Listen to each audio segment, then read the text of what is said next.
Now the part about mergers and acquisitions. Company A can acquire Company B with three methods: cash, debt, and stocks. One of the main questions for Company A is, will the transaction be accretive or dilutive to my earnings per share? Earnings per share are simply net income over number of shares outstanding.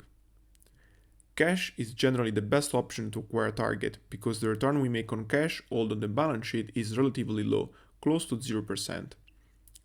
Debt is the second best option given the interest on debt is lower than the return on equity. Equity or stock is the worst option for two main reasons. First, there is dilution of ownership. Second, the cost of equity is in general higher than any other instrument. Let's see what happens to the earning per share using the three main instruments, assuming the target has a positive net income.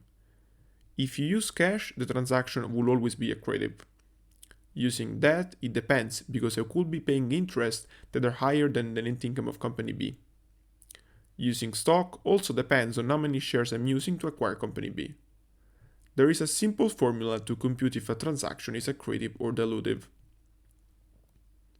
Earning per share post-deal is net income of A plus net income of B minus new debt interest minus lost interest on cash. Interest in this case is generally 0%, but might also be slightly positive.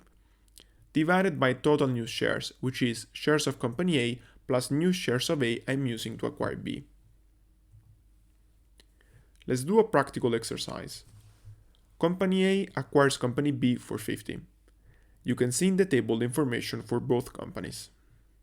The transaction structure is a mix of debt, cash, and stocks.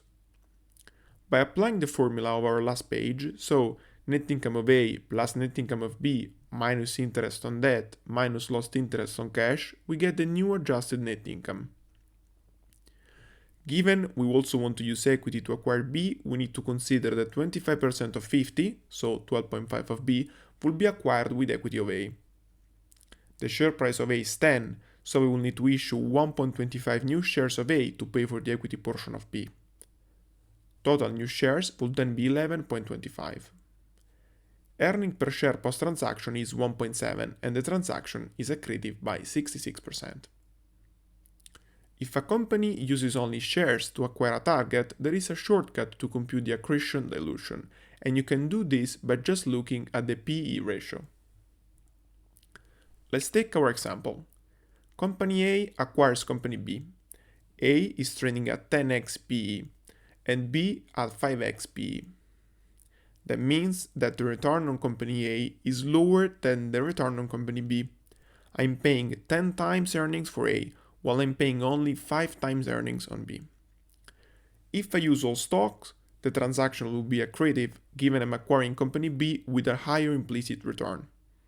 In case I use cash, it's pretty clear that as long as net income of the target is positive, the transaction will be accretive. In case you use debt, you need to use the formula to see the impact of the interest in the transaction.